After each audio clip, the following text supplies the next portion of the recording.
Entonces, lo que quiero que hagamos es lo siguiente.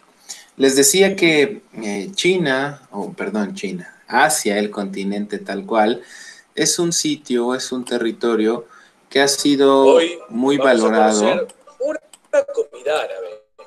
desde la perspectiva europea, ¿eh? Hemos hablado ya hace unos días y hace varias semanas de que la historia que conocemos actualmente pues realmente está contada desde Europa. Europa, al hacer este proceso de conquista, al hacer estos viajes comerciales, normalmente es quien cuenta la historia. No quiere decir que esté mal, pero es una versión de la historia. Entonces, esa versión de la historia es la que conocemos normalmente y en esta forma de contarlo se habla de Asia y Asia ha sido muy respetada, ha sido muy valorada. En este sentido, lo que significa es que han conservado las tradiciones, han conservado la gastronomía, la arquitectura es muy particular y diferente a lo que estamos acostumbrados en el continente europeo y también diferente a lo que sucede en América, porque en América lo que hicieron generalmente estas culturas conquistadoras fue acabar con toda nuestra herencia cultural, con todos nuestros vestigios y acabar también con con todas nuestras, eh, con todas nuestras tradiciones y también con toda nuestra parte arquitectónica, ¿sí? Si ustedes recuerdan, decíamos, pues ahora hablar o ver pirámides en su estado totalmente natural es difícil porque pues lo que ha sucedido es que los españoles trataron de acabar con esta forma de cultura de identidad y ahora vemos únicamente algunos restos, algunos vestigios, ¿no? O algunas, pues, zonas arqueológicas, únicamente no al 100%, sino únicamente ruinas. En Asia sucedió todo lo contrario, se valoró mucho la cultura, se admiró esa cultura y eso les permitió, pues, seguir trabajando.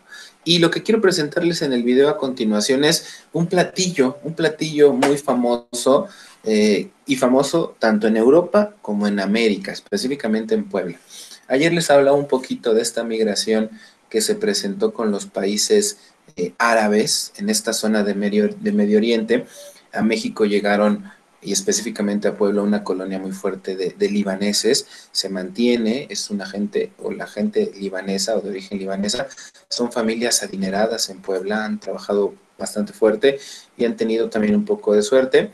Normalmente se han dedicado a la maquila, a la parte, decíamos, de los alimentos y los ha hecho posicionarse en una clase social económicamente alta, ¿no? Y entonces tomo ese platillo muy tradicional, importante y reconocido que se ha trascendido inclusive en Europa. En Europa ya es prácticamente encontrarlo en cualquier tipo de restaurante de comida rápida, este platillo, y que nosotros también hicimos nuestra propia versión, ¿sí? Se los quiero colocar, decíamos, para empezar a relacionar un poquito esta cercanía que tendría nuestra ciudad Puebla con Asia, y bueno, ya posteriormente a ver este video, entraremos de lleno a tratar de conocer cuáles son los atractivos, las ciudades y algunos de los puntos más representativos del continente asiático, ¿sí? Entonces, si me dan oportunidad, voy a apagar mi cámara para que esté en primer foco nada más el video y si me dan oportunidad voy a proyectarlo. A ver dónde está. Aquí es este. Y no sean malitos, pónganle atención y al final del video comentamos algunas como similitudes, algunas características y tratar de llevarlo a nuestra realidad que sería la parte de Puebla. Bien, denme un segundo y me parece que ahora sí. Hoy vamos a conocer una comida árabe, el shawarma. El shawarma o doner es un plato tradicional turco popularizado en los países árabes y adoptado como tal, encontrado en Medio Oriente y regiones vecinas, y que consiste en finas láminas de carne de cordero, pollo o ternera cocinada en un asador vertical, generalmente consumido con un pan plano, como un pan árabe, junto con vegetales y otros acompañamientos. Sus versiones en durum u otras formas de fast food se han hecho populares en Europa y en Sudamérica como comida rápida gracias a la influencia de emigrantes árabes y turcos. El término doner kebab significa carne a la parrilla que da vueltas. Tanto shawarma como gyros en griego, son adaptados del idioma turco y se refieren a girar. El shawarma se prepara generalmente con carne bovina o muchas veces de una mezcla de esta con carne de oveja y se suele servir junto con un pan árabe y muchas veces acompañado de ensalada y arroz. Los kioscos en los que se sirve una versión del shawarma para llevar son comunes en muchos países de Europa y Sudamérica. Los acompañamientos y la presentación de cada una de las dos versiones se difieren tanto entre ellas mismas como también según países y regiones. Generalmente, en la forma tradicional en sándwich, se utilizan vegetales para acompañar el shawarma, como son las cebollas, las zanahorias, el tomate, el perejil, la lechuga, y se utilizan salsas como salsa de yogur o la salsa de tahine, mejor conocida como taratú. Es uno de los platos más reconocidos de la cocina de Medio Oriente.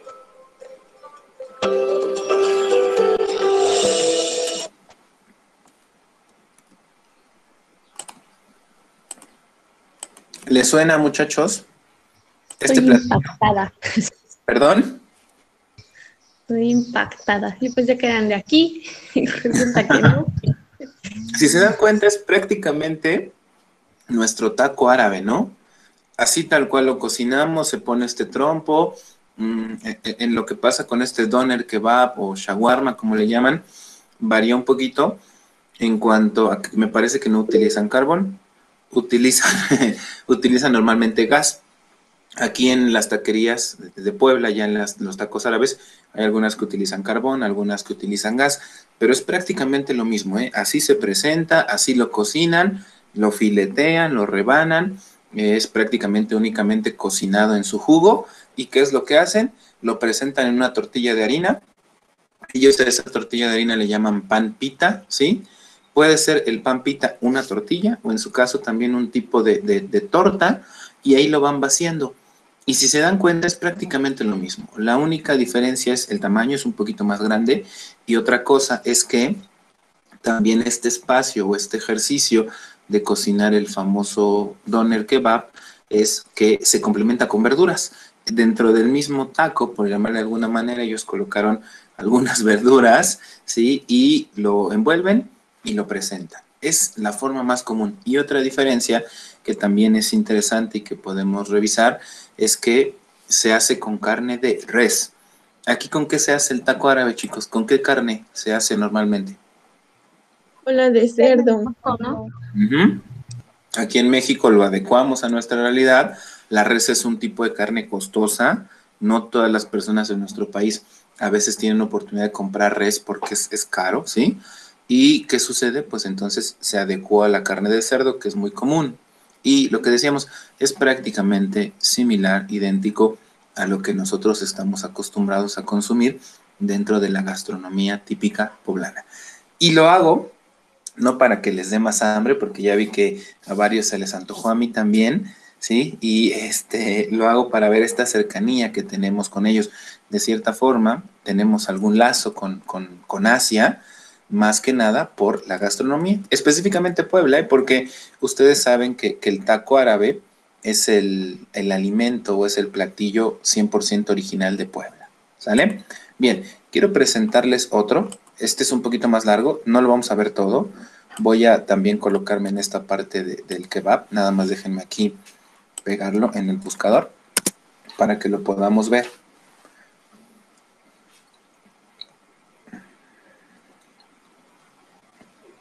A ver, Así que ¿Se va a escuchar el audio? Lo voy a Aquí tienes adelantar. 3 mitos que Y son ahorita completamente falsos. 1, debes hablar mucho. 2, debes practicar escribir. Mal, no me sorprende la influencia. De hecho, profe, Adelante. en cocina creo que hicimos una base para poner como un tipo cóctel de fruta, pero con crema batida. Y y con ¿qué? De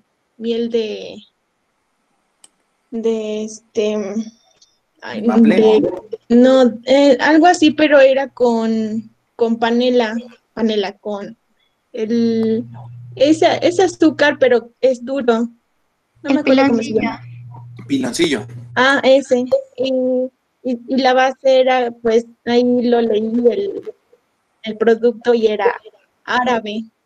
Ah, también era árabe. ¿Cómo se llama ese platillo? ¿No te acuerdas? No, pero sí estaba un poquito caro. Salió cara la preparación. ¿El de la pasta filo? La pasta filo. Ajá. ¿Ese es el nombre? ¿Pasta filo, el platillo? No, No, el producto. pasta filo fue lo que utilizamos para la base del cóctel Buenísimo. de frutas. Ok. Bien, les quiero poner déjenme compartir. Fíjense, les decía, este video es de este youtuber que se llama Luisito Comunica. Alguna vez platicamos de él y de Alan por el mundo. Y toma, este video está hecho en Turquía, ¿sale? ¿Por qué tomamos Turquía? Decíamos Turquía, esta mezcla, mitad del territorio es asiático, mitad es europeo, y mucha de la gastronomía, al estar en ese punto medio, se enriquece con las dos culturas, tanto la asiática como la europea. Entonces, por eso les presento y no lo vamos a ver todo porque dura unos 10 minutos, entonces es largo, pero vamos a ver dos cosas, que sería, uno, la parte de bebidas típicas, ahorita se los presento. Yo recuerdo que cuando estuve en España, por la cercanía, les decía, entre Asia, entre África, había muchos platillos que eran de estas culturas, algunos africanos, algunos asiáticos, algunos muy árabes. La zona árabe es la que acabamos de ver, que se llama Medio Oriente, donde está desde Siria, Jordania, Israel, Arabia Saudita, Omán, Yemen, todos estos países, y toca o llega o se ha permitido transportar o acercarse a Turquía, que es esta parte mitad europea, mitad asiática. Y recuerdo mucho que cuando vivía en España, hay un tianguis en una ciudad cerca de donde yo vivía. Es un tianguis o un mercadillo, le llaman ellos, que se pone todos los domingos, está cerca de la playa y es muy árabe. Y entonces tú encuentras estos establecimientos, estos espacios, estas carpas, donde tomas el té del tipo árabe, donde tomas normalmente algunos postres de tipo árabe y que son muy interesantes. Y por eso tomo un poquito de este video de Luisito Comunica y también veremos ahí la parte correspondiente al kebab para seguir hablando de ello y prácticamente cerrar este punto. Entonces, si me dan oportunidad, quiero presentárselos, les digo, ya va sobre algunos minutos y que a partir de eso lo tengamos. ¿Se alcanza a ver? Sí, ¿verdad? Entonces, ayúdenme y al final también platicamos. Voy a apagar mi cámara de nuevo para que se concentren o que haya mejor definición. Denme un segundo y ahora sí. Pues es como lodoso, como que es muy... Encontramos puestos de café. Es rica, la verdad es que no soy tan fan. Encontramos puestos de café.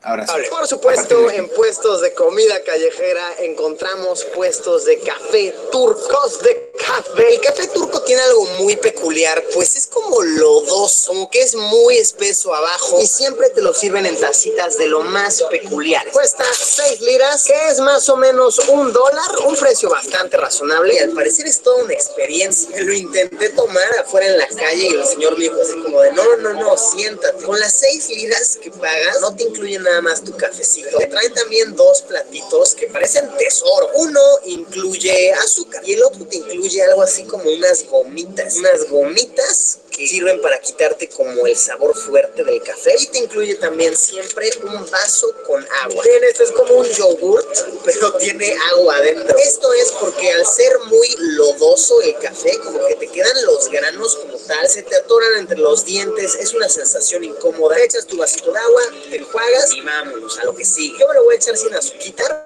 para probar realmente qué tan fuerte es. Sherefe, amigos míos, que es salud en turco. Uy, está súper caliente, sí sabe fuertecito, obviamente, no, y está súper rico, de verdad sí me ha encantado. Para acompañarlo vamos a echarnos unas de las gomitas de aquí, súper ricas, son gomitas muy dulcecitas, pero con pistaches adentro. Aquí le ponen pistache a todo, Me gusta eso. Y sí, miren, ya que te lo vas acabando, como que ya empieza a quedar muy espeso abajo. Entonces sí, ya en tus dientes empieza a atorar. Agarras tu vasito con agua, lo destapas, o al yogurt, ¿no? Que te manda tu tía la chenchis en el lunch. Que no te lo roben los niños malos de la escuela. Algo que está bien interesante es que después, cuando te acabas tu café con el lodito que queda hasta abajo, te pueden leer tu fortuna. Hay personas que te leen el café. Pues muy bien, bastante rico. Más que el café en sí, toda la experiencia. Muy, muy recomendable el café turco.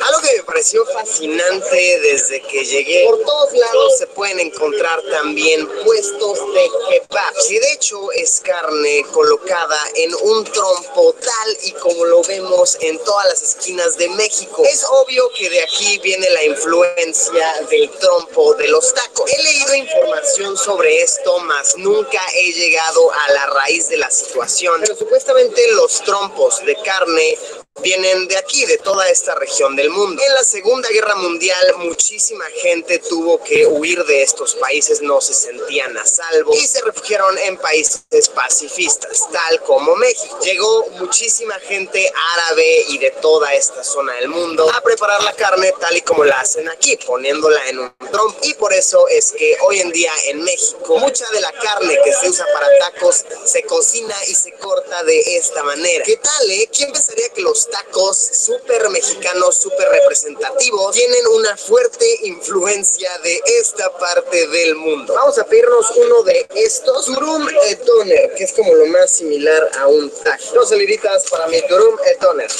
Te dan tu tiquetcito para que se lo entregues a este hombre, a nuestro amigo taquero turco. Y ya te lo entregan aquí afuera. Nuestros amigos, los taqueros turcos, también son unos héroes sin capa. Yes, yes, yes, yes.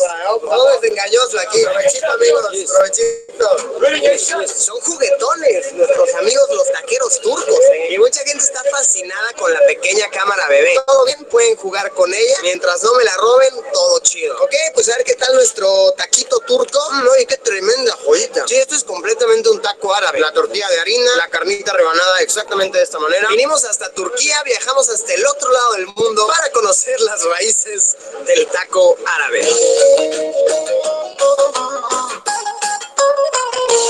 Y ya que estamos hablando de comida callejera, esto ya se los había enseñado, pero tenemos que hacerlo nuevamente. Pedir un helado en Turquía es toda una experiencia, toda una jugarreta. Chequen aquí.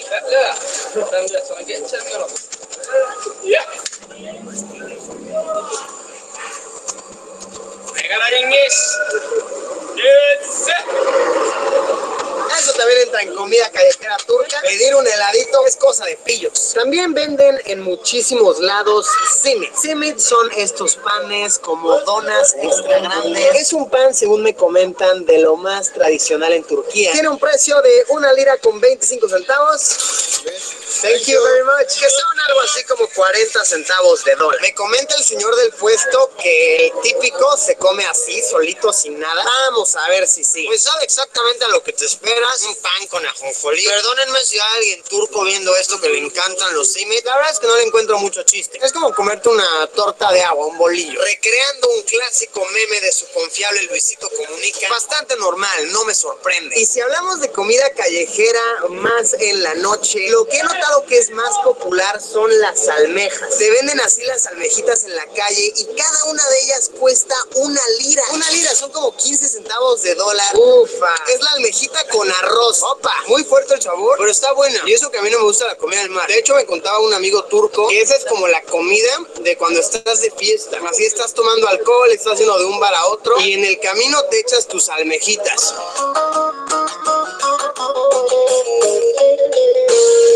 Y así, amigos míos, es como concluimos con este video. Un día lleno de risas, de aprendizaje, de comida glotona y de buenos momentos. Amigos míos, muchas gracias por haberme acompañado en una aventura. Muy bien. Decía, la intención era como ir revisando y complementando esto que platicábamos. La cuestión de las bebidas también es algo muy tradicional en Asia. Aquí veíamos el café, si se dan cuenta, sería como una cafetería que nosotros ubicamos, claro, de una forma muy tradicional, pero también algo que es típico en la zona asiática, y eso tiene que ver principalmente con la zona del este, donde está China y esto, se toma mucho té también, Eso es algo considerable, es algo común, inclusive también en África, que bueno, veremos posteriormente, también el té es algo recurrente, pero el punto importante que quería presentarles era este famoso kebab, ¿sí? Que al final ya vimos que tenemos una mezcla cultural con los asiáticos, muy cercana gracias a estos platillos. Él decía ahí en el video que después de esta cuestión de la guerra, de la Primera Guerra Mundial, mucha gente tuvo que huir de sus países, ¿no? Y es como llegan a nuestro territorio, inclusive algunos previamente llegaron también con estos procesos de conquista y establecieron ciertas colonias, decían Puebla específicamente la colonia libanesa, y esto hace que tengamos esa característica. Fíjense, un platillo tan tradicional, tan importante, tan famoso como es el taco, no solo el árabe, sino los tacos al pastor, tienen una cercanía con el continente asiático, ¿no? Algo interesante, algo que destacar y sobre todo algo que disfrutar para nuestra gastronomía, porque son platillos muy ricos, ¿no?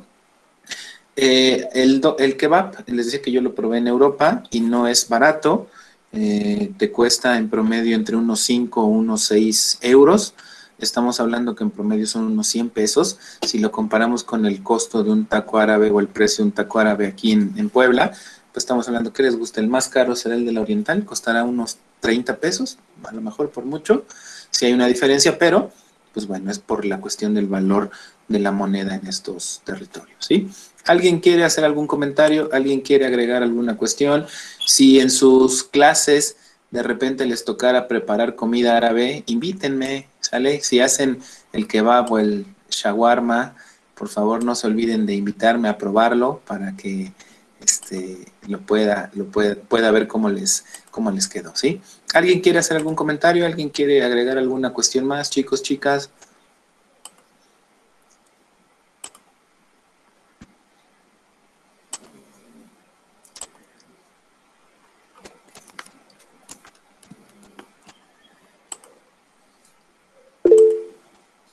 Perfecto, muy bien, gracias Andy. Y si no hubiera dudas, pues entonces vamos a continuar, ¿sí? Denme aquí un segundito para ir, ¿qué pasa? Les digo que a veces como cambié de navegador, de repente me traiciona un poquito, no acepta rápido los cambios, pero aquí ya lo vamos a tener. Okay. Slideshow, perfecto, es este. Muy bien, pues entonces vamos a continuar. Entramos ya a la parte turística, que es la que finalmente a nosotros nos interesa. Hay mucho que ver en Asia, decíamos. A veces pensamos que Asia es China, Japón, etcétera. Es una forma, es una parte de la cultura oriental, pero del otro lado, en la zona de Medio Oriente, están los países árabes que ya vimos, son muy ricos, y todavía en la parte sur vamos a encontrar la India, Nepal y todos estos países que también tienen una característica muy particular. Podríamos hablar entonces que el turismo en esta zona podría tener un perfil o una segmentación triple. En Europa veíamos que era más cultural, ¿no? Y a lo mejor de pareja en algunos sitios, pero aquí tenemos esta variedad tremenda en un mismo continente que hace que sea sumamente rico el ejercicio turístico en este espacio geográfico, ¿sí? ¿Qué les presento? Les presento primero las ciudades más representativas o algunas de las ciudades más interesantes para visitar. Lo veremos así, si nos da tiempo hoy, ¿qué horas son? Son las 10:13, esperemos que sí. Si nos da tiempo, revisaremos también la parte gastronómica, que es algo bien importante.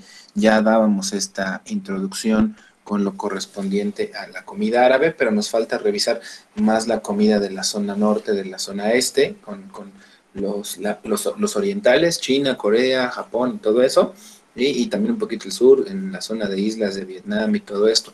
Pero bueno, entonces serían las ciudades. La primera ciudad que tomo o que me interesa compartirles es China, específicamente la capital. El país sería China y la capital Beijing sería uno de los sitios turísticos más representativos, más importantes y también más demandados. ¿Por qué? La fotografía nos lo dice todo. Observen en la fotografía cómo se encuentra esta mezcla entre lo tradicional, entre la cultura, pero también entre la modernidad. Entonces, esto nos da una forma tremenda, una forma bien importante de entender la capacidad que ha tenido China para poder crecer, para poder evolucionar y para poder lograr combinar sus tradiciones, su base cultural y asimismo poder generar mejores condiciones de vida para los habitantes. Claro, hay muchas cosas que ahí hay que mejorar, hablamos de la cuestión de la contaminación, la sobrepoblación y todos estos factores, pero aún así China ha empezado a considerarse como un destino importante turístico y también económico del mundo. Y referencia importante sería la capital Beijing, donde vamos a encontrar una serie de atractivos sumamente importantes, ¿sí? Les presentaré conforme vayamos avanzando algunos sitios de los más representativos, los guerreros de terracota, la ciudad prohibida, son algunos de los más llamativos o de los más importantes, los iremos viendo conforme avancemos, pero Beijing, la capital, es sumamente importante como destino en el continente asiático. Tiene una particularidad, Beijing normalmente van a encontrar que también en el idioma nativo, en la lengua nativa, que es el mandarín, puede que lo ubiquen como Pekín, ¿sale? Entonces, no se confundan, es la misma ciudad, la misma capital, solo que Beijing es como para los que no pertenecemos a ese territorio, a nuestro idioma, y Pekín está habituado o está adecuado al idioma natal. Entonces, si me ponen Beijing o me ponen Pekín en el examen, sin problema, está correcto, ¿sale? Ahora, alguna vez me tocó, ¿dónde fue? Aquí en la maestría me tocó conocer a algunos amigos chinos y pasaba algo bien particular. Yo decía, ¿por qué tiene el nombre Beijing, que sería el que utilizamos los que somos ajenos al territorio, y Pekín, que sería el que utilizan los originarios del territorio? Y así pasa porque por facilidad o para poder manejarlo de manera más sencilla, adecúan ese nombre a la gente extranjera. Estos amigos chinos que yo conocí tenían un nombre tal cual dentro del idioma, pero llegando a México lo adecuaban y generaban un nombre mucho más sencillo de acuerdo al sitio en el que estábamos, ¿no? Lo hacen así, me comentaban que cuando viajan a otro país normalmente lo hacen así porque el idioma al ser tan complejo, pues es difícil inclusive que nosotros podamos pronunciar sus nombres, ¿no? Y adecuaban o daban como una transformación o una traducción a ese nombre a nuestra lengua natal, al español, ¿no? Entonces es algo muy recurrente y eso se explica por qué Pekín y por qué Beijing, ¿sí? Otra de las ciudades importantes sería Siem Reap, en Camboya. Camboya, si observan la fotografía, tiene una característica particular. Habla mucho esta cuestión de los monasterios. Los monasterios dijimos que eran ya parte de la cultura también, el budismo, el hinduismo, y que se enfocan a este equilibrio de la persona. Entonces, en Camboya, esta ciudad de Siem Reap normalmente es un destino visitado por todos los monasterios, los vestigios de los monasterios que existen, donde aún se conservan, se generan recorridos alrededor de toda esta historia y esta forma de vida de los monjes, ¿sí? Hay otros monasterios que actualmente funcionan, algunos ya están, como vemos está en Siem Reap, pues son monasterios ya abandonados, están prácticamente en medio de la selva y se han creado algunos otros que actualmente funcionan y donde la gente se da tiempo, se da posibilidad de visitar estos escenarios, ¿sí? Otra de las ciudades importantes sería Malasia, con su capital Kuala Lumpur. ¿Por qué Malasia? Malasia es una de las ciudades que ha apostado muchísimo por la modernidad y algo bien representativo de Malasia son estas dos torres, las famosas Torres Petronas. Estas torres están disputándose o trataron o participaron en esta disputa que se tiene ya desde hace varios años entre saber cuáles son los edificios más altos del mundo, lo que llamamos estos famosos rascacielos. Estados Unidos fue durante muchos años el sitio donde se encontraban los edificios con mayor altura y posteriormente pues Asia al tener una capacidad económica ya más estable, más fuerte, muchos países trataron de participar y uno de ellos es las Torres Petronas. ¿Qué característica tienen? Prácticamente es que son torres paralelas, gemelas, están unidas por un puente y normalmente está dedicado a algunas actividades turísticas, tiene por ahí algunos espacios de recreación, de vivienda, de oficinas, alrededor de ella pues gira este parque que podemos observar y son un icono de la arquitectura moderna y que también es un icono de fotografías de tipo turística, ¿no? Vale mucho la pena que ustedes, si tienen posibilidad también de revisar en internet o seguir indagando, lo puedan revisar, ¿sí? Hay hasta memes, no sé si han visto algunos donde ponen dos elotes o dos olotes, ¿no? Se llama cuando se termina el elote, y ahí pegados nada más, porque tienen esta figura, ¿no? Pero son de las ciudades más importantes. Hoi An, en Vietnam, también es uno de los puntos interesantes. Desde la perspectiva religiosa, esta zona son pues templos dedicados a sus deidades. Normalmente decíamos el budismo es la religión principal, y estos espacios pues serían dedicados para brindar o para alabar o dar gratitud a estas deidades de la cultura asiática, específicamente en Vietnam. Recuerden que las religiones o el resto de religiones del mundo son algunas que te implican o piden mucho esfuerzo, mucho trabajo, mucho compromiso de sus devotos. La única que es más relajada en este sentido es la católica. En la católica podemos ir, no hay problema. Si quieres, hay gente que dice, yo soy católico, pero no voy a misa, solo voy cuando me nace de corazón. Seguramente es una frase que han escuchado muchas veces, ¿no? En otras religiones, decíamos, el budismo, el islamismo, el hinduismo, en esas no hay oportunidad de hacer esas cosas, ¿no? Si eres miembro de la religión, tienen horarios, tienen días, tienen fechas donde la gente se dedica en cuerpo, mente y alma a la religión. Y aquí es más relajada. Inclusive, cuando la religión católica tiene su máxima fiesta, que sería pues la muerte de Cristo, ¿sí? Hay mucha gente que ni siquiera se vincula con la religión, sino que lo utilizan para vacacionar, para ir a un balneario, para emborracharse, cosas distintas a esta cultura asiática en el sentido religioso.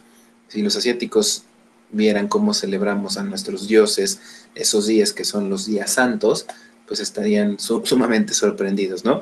Y no creo que sorprendidos para bien, a diferencia de lo que ellos normalmente hacen, ¿sí? Esta ciudad, pues bueno, no tiene mayor explicación. Es Tokio, la capital de Japón. Esta avenida, si se dan cuenta, es prácticamente similar a lo que sucede en Nueva York, esta metrópoli americana que es Nueva York, donde llega una gran cantidad de personas, se mezcla la moda, la tecnología, pues tiene su vertiente, tiene su símil en Tokio. Tokio es de los sitios más clásicos. Este cruce específicamente es famosísimo, es parte de las campañas turísticas de Tokio, y si se dan cuenta, pues manifiesta ahí su tecnología, sus avances, la población, y por eso es una de las ciudades que se recomienda visitar cuando tú realizas un tour o un viaje al continente asiático, ¿sí? Otra importante sería la capital de Tailandia, la ciudad de Bangkok. Bangkok también vinculado con esto que decíamos un poco de la arquitectura clásica, la arquitectura asiática, donde vamos a encontrar todos estos templos religiosos, donde pues bueno, las personas, decíamos, brindan o se vinculan con sus deidades, se dan cuenta de las características, toma algunas de las construcciones musulmanes con estas 4 torres, la parte superior, tratando de hacer este vínculo entre la tierra o lo terrenal y las deidades. Entonces es importante también hablar de Tailandia como destino, específicamente la capital Bangkok, ¿sí? Hay películas, recuerdo, hay una, ¿cuál es? Hay una, esta creo que es de risa, esta de ¿Qué pasó ayer? No sé si la han escuchado, la vieron. Y uno de los escenarios, no recuerdo si es la segunda o la tercera película, es Van Gogh, ¿sí? Y pues ahí nos platica un poquito de estas características. Claro, las películas pues toman de acuerdo a su objetivo, a su interés, la información que les parece conveniente, pero nos muestra un poquito de qué es lo que sucede en este país, ¿no? Entonces, se toma en cuenta. Hanoi también una de las ciudades importantes, porque Vietnam, les decía que pasó durante varios años una situación bélica muy fuerte con Estados Unidos, ¿sí? Acabando la guerra, pues empezó a reconstruir su forma de vida, y una de las ciudades o uno de los destinos más importantes es Hanoi. Hanoi, ¿por qué? Porque tiene o concentra la mayor producción de arroz, y el arroz es un insumo básico para la cocina y la gastronomía asiática en la zona oriental, ¿sí? Es decir, todos estos países desde China hasta Vietnam, ¿sí? Pasando por inclusive también Indonesia, Singapur, coinciden en esta implementación y esta utilización del arroz como un insumo básico, ¿sí? Y por eso Hanoi, la ciudad dentro del país de Vietnam, se convierte en un destino obligado porque vamos a encontrar la extensión más grande de campos dedicados al cultivo de arroz, ¿sí? Y pues los paisajes, la cultura, es muy tradicional ver este sombrerito en forma de triángulo, en forma de pico, cono, ¿sí? Y es también, decíamos, algo que nos venden, inclusive en la parte del marketing, así te venden al asiático, ¿no? Y se toma ahí como algo referente. Pensaríamos también que únicamente el territorio asiático está enfocado a, decíamos hace un poquito, a la cultura, a la religión, pero también tiene aspectos de naturaleza y también tiene aspectos de playa, ¿sí? En los aspectos de naturaleza, conforme avancemos, les mostraré algunos sitios que a mí me parecen muy interesantes, muy llamativos y muy poco conocidos en el mundo, ¿sí? Pero podríamos valorarlos y planear un viaje, cuando hagamos un viaje por esta zona del mundo, contemplarlo, ¿sí? En cuanto al turismo de sol y playa, fíjense, las playas, las imágenes que vemos ahí nos hablan de playas muy limpias, ¿sí? De playas muy agradables, esta coloración turquesa que se presenta en el Caribe, también se presenta en esta zona del Pacífico, específicamente en Tailandia. Y Krabi es uno de los destinos o una de las ciudades más importantes, específicamente vinculados con el turismo de sol y playa, donde puedes disfrutar primero de estas aguas cristalinas y segundo de estas estructuras geomorfológicas, como lo vemos ahí, estas grandes rocas, estos grandes diques que pues tienen una característica muy particular. Observen las formas, ¿no? Es formas muy particulares, puntiagudas, etcétera, redondas. Por ahí seguiremos avanzando en los atractivos y les presentaré algunas otras que coinciden en estas figuras y es algo no tan común, ¿no? Y menos encontrar justamente en medio del mar estas rocas o estas estructuras geomorfológicas, ¿no? Es difícil encontrarlo. Aquí en México tenemos ahí en Los Cabos algo similar, este arco muy famoso, ¿sí? Y Krabi, pues en Tailandia también se convierte en una de las opciones para el espacio o para la atracción del turista de sol y playa. Otro importante es Ubud, en Indonesia. Este destino, esta ciudad Ubud, la característica es esta estructura orográfica, ¿sí? Geomorfológica también, donde, si se dan cuenta, está prácticamente constituido o establecido en terrazas. Es algo de lo particular, ¿no? Dirías, seguramente esto es algo hecho por el hombre. No, es una generación o es un ejercicio de orografía de la naturaleza y que estas terrazas le dan un punto muy particular a lo que habitualmente encontramos, ¿no? Y también se han utilizado ya estas terrazas para poder generar actividades agrícolas y obtener pues ciertos beneficios de la tierra, ¿sí? Otro de los importantes, a mí me parece dentro de Asia, de las 3 ciudades más llamativas en cuanto a turismo, pondría primero a Beijing, pondría en segundo a Tokio y pondría en tercero a Nueva Delhi, la capital de la India. Y bueno, ahí ya vendrán muchas más ciudades, ¿no? Es mi particular punto de vista desde mi análisis de cómo se ha formado y cómo va evolucionando el turismo, porque les decía que la cultura hindú se ha puesto mucho en valor recientemente. Entonces, específicamente hablando de la India, Nueva Delhi es uno de los sitios más importantes porque, pues bueno, nos manifiesta esta posibilidad de cómo la gente vive, a veces en condiciones complicadas, en condiciones difíciles, y sobre todo también cómo mezclan toda su religión, el hinduismo, el respeto por los espacios, estas construcciones, decíamos, dedicadas a sus deidades, es algo bien importante. Hay que hablar de la India, decíamos, en la parte gastronómica, que también es algo importante. Nos han heredado una bebida que se ha hecho ya universal también, como es el café, como es el té. Los hindús nos han hecho este famoso té chai, que es un producto o una bebida 100% original de la India y que en esta puesta en valor de la cultura hindú se empezó a extender por el mundo y ahora es muy común que vayas a cualquier cafetería de nuestra ciudad o de nuestro país y tengas posibilidad de pedir un té chai, ¿no? Donde la mezcla de especias, que es algo bien complicado, entre lo dulce, lo salado, lo intenso, te presenta un té muy rico, muy de sabor agradable. Naturalmente en India pues el té no lleva leche, aquí nos lo han hecho ya o lo han adecuado con leche, pero es algo bien interesante y también muy llamativo para el turista, ¿no? Y por eso Nueva Delhi se ha convertido en uno de los espacios obligados cuando se hace un viaje por el continente asiático. No sé si ustedes han probado el té chai, chicos, ¿les suena? ¿Lo han consumido? ¿Y se han animado a probarlo? A mí particularmente es una bebida que me gusta, esta intensidad o esta mezcla de sabores de siento un poquito entre lo dulce, entre lo salado, entre las especias. Es una bebida muy rica, muy interesante y que normalmente pues sale de lo común, ¿no? A lo que estamos acostumbrados en lo cotidiano, ¿sí? ¿Alguien más? ¿Sí lo han probado? ¿No lo han probado, chicos? Lleva muchas especias, profe, entre ellas lleva cilantro. Sí, fíjate, ahí hay algunas como variedades, se han hecho recetas muy particulares. A mí, del que me parece más interesante es esta del jengibre, lleva también un poquito de jengibre, lleva clavo inclusive, imagínense, el clavo lo utilizamos normalmente para la comida, pero esta mezcla nos da un toque interesante, ¿sale? Vale la pena, Sandra, si tienes oportunidad, les digo que ya en la mayoría de cafeterías vas a encontrar el famoso té chai. Italian Coffee ya lo mete en su carta habitual, en su carta tradicional, ¿sí?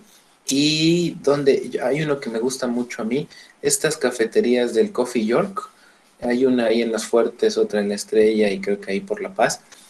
A mí el té chai que más me gusta es el de ese sitio. Es rico, ¿sí? No tan intenso, pero bastante bueno. Ok, Andy aquí nos dice que lo ha probado, pero no se acuerda. Anímense, vale la pena ahora que las inviten a salir sus pretendientes novios o también a los chicos sus novias, díganles que las lleven a probar un té chai porque están haciendo investigación turística, ¿sale? Bien, sigo avanzando en estas ciudades, en estos espacios importantes en materia turística. El siguiente sería la ciudad Seúl, la capital de Corea del Sur. Corea, decíamos que tal cual las Coreas han atravesado un proceso de separación debido a las perspectivas y a la forma en la que la gente vive y a los sistemas de organización política que se enfrentan. Y eso ha separado a las Coreas, ¿no? Normalmente Corea del Norte está muy cerrada al turismo, pero Corea del Sur está muy abierta y vamos a encontrar una serie de empresas tremendas ya de Corea que han llegado a nuestro país. Samsung es una, Kia es otra, encontramos muchísimas empresas y también es rescatable poder hablar de cómo conservan su cultura. Fíjense, aquí está esta construcción típica asiática. Están viendo la materia de, ¿cómo se llama? Estilos arquitectónicos. ¿O cómo le llaman, chicos? He visto que nos publican el link de repente ahí en el grupo. ¿Cómo se llama? ¿Alguien? Historia del arte. Historia del arte, profe. ¿Ya llegaron a Asia, las construcciones asiáticas? No. Todavía no. Bien, cuando lleguen a ella, pues seguramente les van a explicar un poquito de cuáles son las bases arquitectónicas de este estilo. Si se dan cuenta, la mayoría de los espacios o la mayoría de los edificios están construidos con madera. Es uno de los insumos más relevantes. Se complementa por ahí con algunas estructuras de cemento, ¿sí? Pero la mayoría es madera. Y algo bien característico que encontramos en este ejercicio de desarrollo o de construcción asiática son estos pilares. Dense cuenta. La construcción normal pues tiene castillos, ¿no? Pero aquí normalmente vamos a estar hablando de estos pilares circulares, cilíndricos, que son sumamente característicos. Y otra son estos remates, ¿sí? El famoso piafang, que serían estos remates, estos techos, que en lugar de tener las aguas hacia abajo, normalmente son las aguas hacia arriba, y se rematan en muchas ocasiones en la parte superior con algunas figuras referentes o unas figuras tradicionales de la cultura. Hay muchos remates de algunos edificios asiáticos donde vienen figuras de dragones, etcétera. Entonces es parte. Y Seúl, Corea, pues también es uno de los destinos o uno de los sitios obligados con los cuales tendríamos que practicar o de los cuales tendríamos que visitar, ¿sí? Me falta uno más o varias ciudades más, ¿sí? Me faltaría adicionarles aquí Singapur. Singapur también es uno de los sitios más importantes en cuanto al turismo. Igual, Singapur es una de las ciudades que se ha modernizado más en cuanto a la tecnología y esto hace pues que sea muy común también poder buscar visitarlo. Este edificio también es de los más clásicos, de los más comunes en cuanto a esta disputa que les comentaba hace algunos minutos de cuáles son los edificios más altos y con mayor innovación tecnológica. Singapur cuenta con este y se dan cuenta pues el acceso, las vías de comunicación son ya sumamente modernas, ¿no? Qué padre que hayan podido que sigan combinando la modernidad con la cultura. En nuestro país nos falta eso. A veces creemos que la modernidad es tener concreto por todos lados, tener tiendas europeas, extranjeras por todos lados o americanas, y no necesariamente eso es modernidad, ¿no? Sería esta mezcla entre cómo conservo lo que tengo, lo que soy y cómo puedo seguir avanzando, ¿no? Es mi perspectiva, habría que irlo tomando. Otro es este Bombay, importantísimo. ¿Alguien se acuerda el río de la zona de India que me compartían en la sesión anterior? ¿Alguien se acuerda cómo se llama este río, chicos, chicas? Lo vimos ayer, alguien me dio el nombre de este río que se ubica ahí en la zona de India, también tocando un poquito de Nepal. ¿Se acuerdan cómo se llama este río?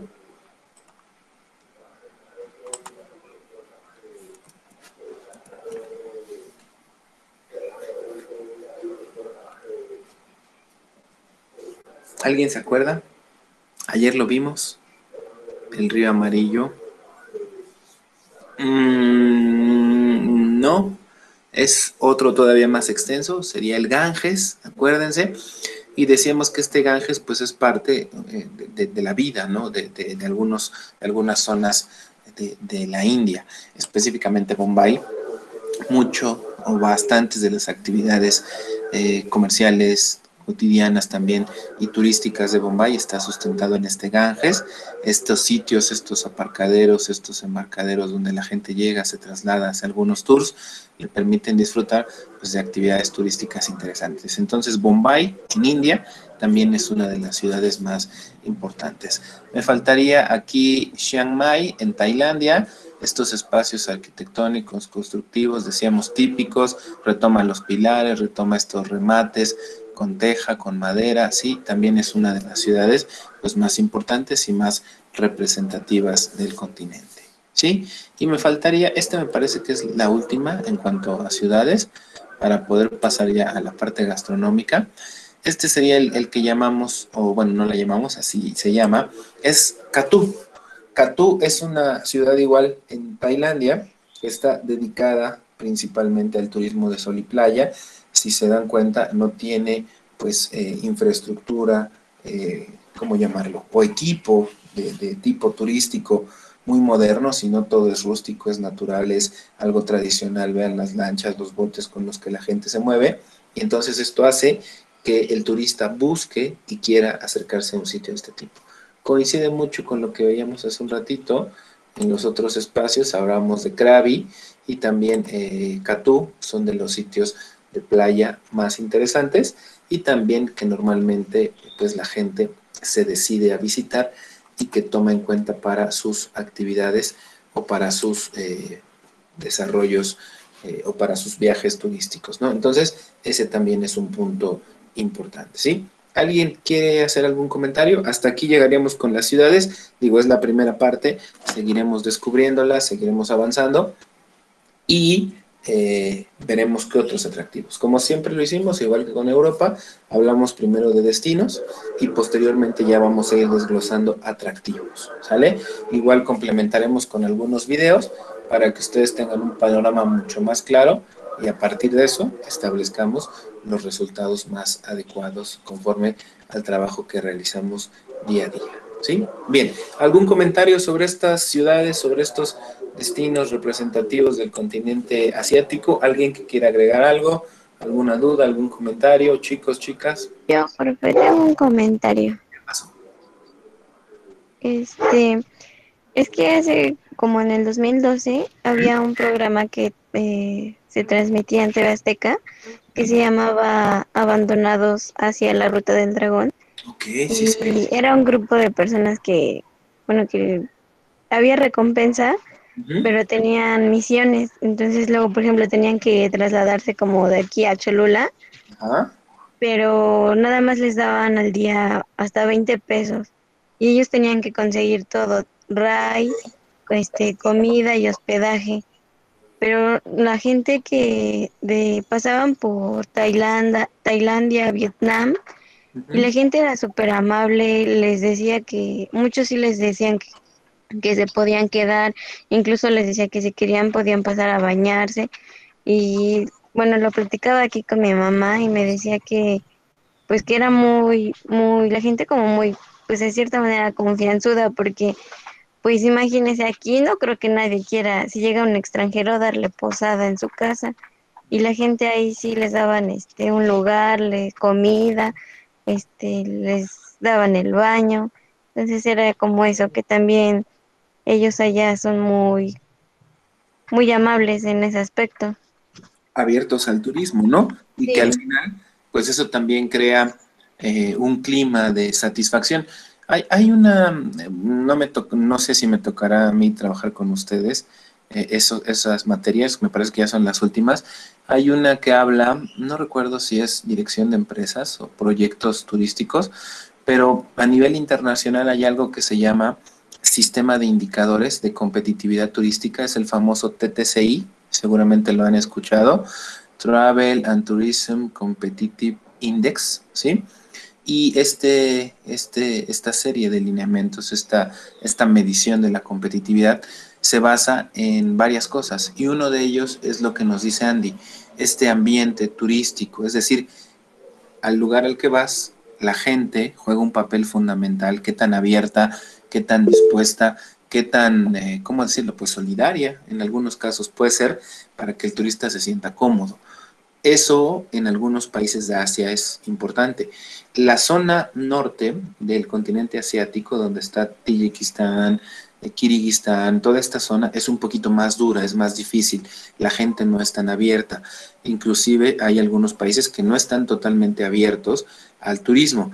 Pero la zona del oriente, decíamos China, Vietnam, Tailandia, Japón, estos países, la gente está muy consciente de esto que significa acercarse y recibir a los visitantes. Inclusive, esto es parte, decíamos, de la historia, porque con Europa, como no hubo ningún conflicto, sino que llegaron, intercambiaron opciones, opiniones, pues les ha permitido trabajar juntos, ¿no?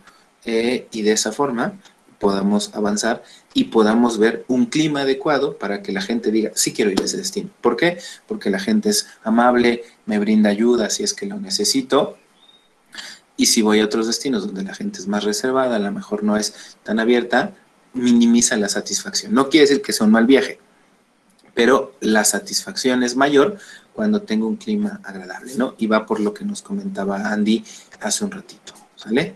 Bien. Gracias, Erika, eres muy amable. Y entonces, eso sería algo interesante y con lo cual tendríamos que tomar como referencia para avanzar en esta lectura del turismo. Muchas gracias, Andy, por el comentario. Y 5 minutitos más para terminar, ¿qué hora son? Son no, 8 minutos. Terminamos el 50 para que se puedan ir a descansar y tengan un espacio entre su siguiente clase. Voy con la gastronomía, ya nada más para cerrarles este ejercicio de los antojos que les daban. Hace un ratito veíamos el kebab y decíamos, pues es muy familiar a nosotros, lo hemos visto, lo entendemos totalmente, pero también hay algunos otros platillos. Estos platillos que les presento aquí son más, repito, de la parte oriental, de la zona de Tailandia, de la zona de China, de Japón, inclusive las ciudades son como esta orientación. La siguiente sesión veremos algunos más de Medio Oriente, ¿sí? Que también tiene características y veremos los platillos. Ya hablamos en el video un poquito del café, también del shawarma o del kebab, pero pues es importante seguir avanzando, ¿sí? En la zona entonces oriental vamos a encontrar este famoso bibimbap, originario de Corea. Es un platillo típico, ¿sí? La traducción sería arroz mixto. ¿Qué quiere decir? El arroz mixto es un plato cuya base principal tal cual es arroz, ¿sí? Pero además se conforma o se contempla o se termina de preparar con una serie de verduras. Si se dan cuenta, ahí tiene algunos picantes, algunos, ¿cómo le llaman estos? Ay, Dios mío, se me está olvidando. Pimientos, tiene ahí un poco de pimiento, tiene ahí cebollas, tiene también tal cual carne, huevo y el arroz. Algo muy, muy normal en la comida asiática, en la cocina asiática de Medio Oriente, es oriental, perdón, es toda esta cuestión, chicos, de la mezcla de alimentos, ¿eh? Son platillos muy mezclados, inclusive algunos que parecieran muy revueltos, que tienen muchos ingredientes, pero es parte de la característica. Ellos hacen eso, entonces aquí la base es arroz, en la parte superior de este arroz, que normalmente es arroz frito, se le agrega las verduras, se le agrega huevo y se le agrega un trozo de carne normalmente, ¿sí? Se sirve en un tazón, la intención es que la gente mezcle todo y a partir de esta mezcla disfrute de sabores muy particulares, ¿no? Se ve interesante, suena bien, habrá que tener nuestras reservas entre mezclar huevo con arroz, verduras y carne, pero los coreanos es un platillo muy común, ¿sí? Voy con el siguiente. El siguiente sería este que llamamos o que recibe el nombre de sukiyaki, ¿sale? Seguramente también lo habrán escuchado. Este es un platillo japonés 100%. Es prácticamente una cocción estofada, es decir, se pone en una olla, se va cocinando a fuego lento, normalmente con un poquito de agua, un poquito de vapor. Y si se dan cuenta, aquí la base es normalmente verduras. Ahí tiene la verdura alrededor. Tiene carne, ¿sí? Y tiene fideos, que los fideos también es prácticamente muy característico de la cocina asiática oriental. El arroz, los fideos, toda esta zona China, Japón, Corea, Tailandia, Singapur, todos estos, Vietnam, eso son insumos habituales en la cocina, ¿no? Y ya pues decíamos, se van a agregar con algunas cuestiones carne, principalmente cerdo, en algunas ocasiones algunos mariscos también o algunos pescados, y este es muy, muy, muy común utilizarlo, ¿sí? Este estofado pues normalmente lleva ahí un pequeño o es un tipo caldo y ahí la gente va mezclando toda estos productos o estos insumos o estas materias primas para desarrollar el platillo, ¿sí? Voy con el siguiente. Este seguramente lo han visto, igual hasta lo han probado. En México, esta cuestión del dim sum, ¿sí? Ya tiene un poco de tiempo que se ha colocado aquí. ¿Por qué? El dim sum es un tipo de masa horneada, mejor dicho, si es horneada o cocinada, normalmente al vapor. Y digo que en México es común porque ya se ha hecho muy particular en nuestro país hablar de estas ferias de cómics o estas ferias de manga, le llaman. Y en estas ferias de manga, y es donde yo lo he visto alguna vez, me tocó ir, y ya venden muchos platillos de la cultura china. Uno de ellos es el dim sum. El dim sum normalmente es salado, ¿sí? Hay otra variante, viene al final de estas diapositivas, que es una variante dulce, pero el dim sum sería prácticamente un tipo de empanada, solo que la diferencia es que la empanada aquí en México se hornea, en algunas ocasiones hay empanadas también que se fríen, esta es al vapor, es un tipo de masa, específicamente se cocina al vapor, está llena de carne, de fideos, de verduras o en su caso de marisco y se entrega así, tal cual lo ven en la fotografía presentado, se acompaña con algunas bolitas de masa también cocinadas al vapor, sin relleno, pero normalmente la gente lo consume así. Entonces sería como si lo relacionamos en nuestra cultura, un tipo de empanada, solo que al vapor. Es muy saludable la cocina asiática.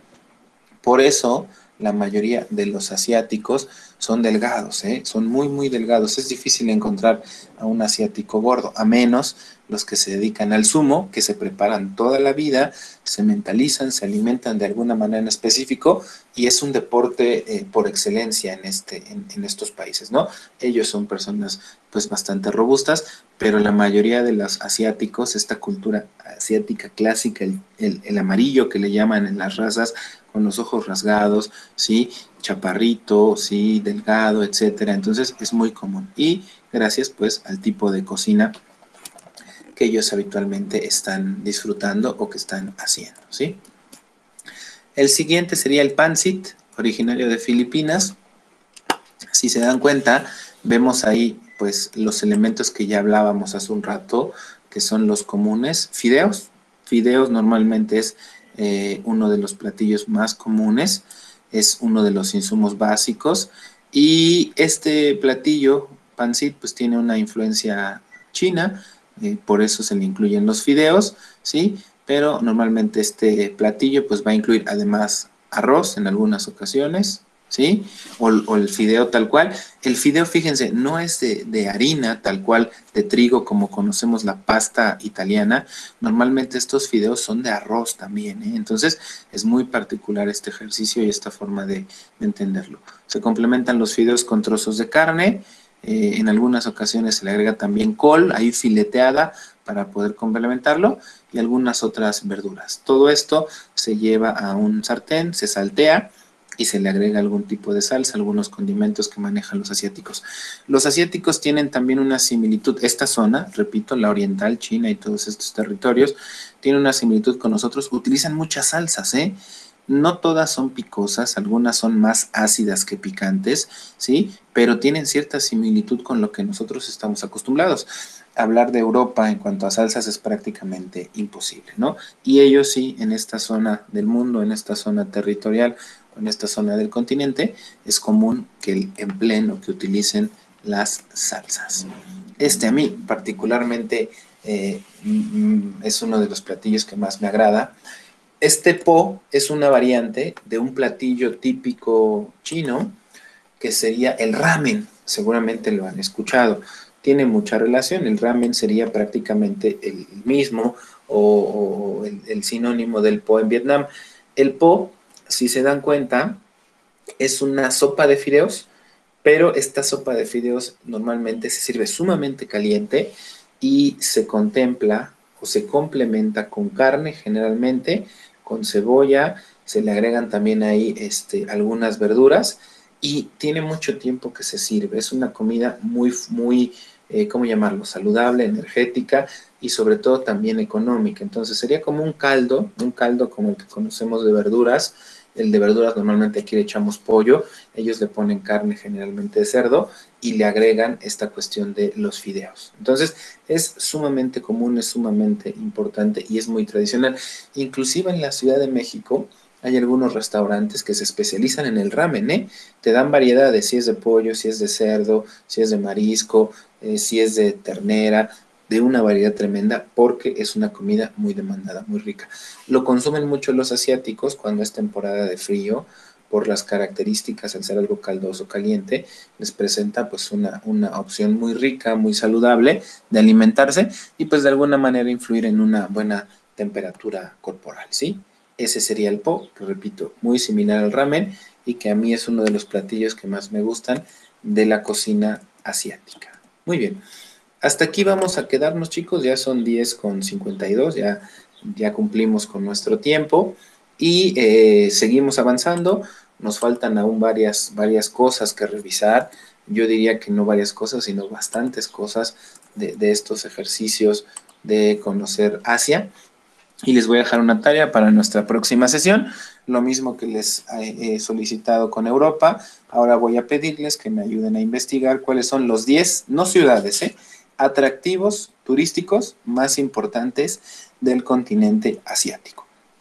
De todo el continente, no solo se concentran en la zona norte y sur, que decíamos era China, Japón, Tailandia, todo esto, ¿no? Sino también tomen en cuenta en estos 10 atractivos del continente asiático lo que está en la zona de Medio Oriente. Esa va a ser la tarea para la próxima sesión, que entremos de lleno a seguir avanzando con el conocimiento de este territorio o del continente asiático. ¿Sale? Muy bien. Nos va a quedar pendiente, chicos. Ya nos dijeron que no se va a hacer en este cuatrimestre de nuevo retomar las clases presenciales. Va a quedar pendiente nuestra visita a un restaurante. Ojalá que cuando volvamos lo planeemos. Igual y ya no somos, o ya no me toca darles clase, pero si quieren podríamos organizar ya sea la salida a un restaurante, les recomendaba de la Ruta de los Vinos, que es una opción interesante, o en su caso, poder buscar también un restaurante asiático para probar toda esta cultura, esta gastronomía, ¿no? Entonces, lo tenemos pendiente. ¿Alguna duda, algún comentario, algo que quieran agregar, alguna situación? Todo es bien recibido, chicos, para seguir avanzando. ¿Algo? Ya no nos quiere. Sí, claro que los quiero, ¿por qué? Bien, ¿alguien tiene algún otro comentario sobre la materia? No sobre si los quiero o no los quiero. Profe, para el examen va a querer que estemos vestidos formal. Sí, para el examen vamos a pegarnos a las normas, vamos a hacerlo formal. Qué bueno que lo preguntas, Andy. y que vamos a tomar en cuenta. Para esta materia, que es la de geografía turística, vamos a tomar todo lo que hemos visto de Europa, lo que llevamos hoy de Asia y también la información al inicio que dimos como generales, ¿no? De la geografía turística, ¿sí? Y me faltaría también decirles que para el examen sí voy a necesitar forzosamente que sus cámaras estén abiertas, ¿sí? Las cámaras deben estar abiertas para que a la par que estamos haciendo nuestras actividades, yo pueda monitorearlos. ¿Cómo va a ser? Les voy a mandar un formulario por Google, lo voy a subir ahí a Classroom, ustedes van a entrar, lo van a ir llenando a la par que yo estoy con ustedes, si tienen dudas lo resolvemos y va a tener un tiempo límite. En automático, cuando llegue ese tiempo límite, el cuestionario se cierra y ya no podrán contestar. Entonces yo les avisaré, vamos a tener por ahí de 1 hora para contestar nuestro examen y le sumaremos además a la calificación que cotidianamente hacemos, su participación, las tareas y las actividades, ¿sale? Entonces, esas serían como las situaciones correspondientes a la evaluación de este parcial en geografía. De todas maneras, el examen está programado para el día miércoles. El martes todavía nos vemos para resolver algunas dudas y poder pasar al examen, ¿sale? Sí, profe, gracias. Perfecto, muy bien. Ah, es que aquí leo el mensaje de Iris. Normalmente a mí por las tardes se me complica y como ustedes en séptimo ya cambian a la tarde, ahí es donde a veces hay ciertas dificultades, ¿no? Pero no sabemos ahora qué va a pasar, si seguiremos en línea, si seguimos en línea, pues a lo mejor para mí es más fácil que a pesar de que sea en la tarde, sí pueda darles clase, ¿no? Pero bueno, todavía falta un poquito para llegar a esos momentos, ¿sí? Chicos, chicas, agradecerles como siempre su tiempo y nos encontramos mañana con Administración Hotelera y nos encontramos con Geografía el próximo, ¿qué será? El próximo martes, ¿sale? Un abrazo a todos, que tengan bonito día, descansen, hasta luego. Gracias, profe. Gracias, profe. Hasta luego. Cuídense mucho, hasta luego.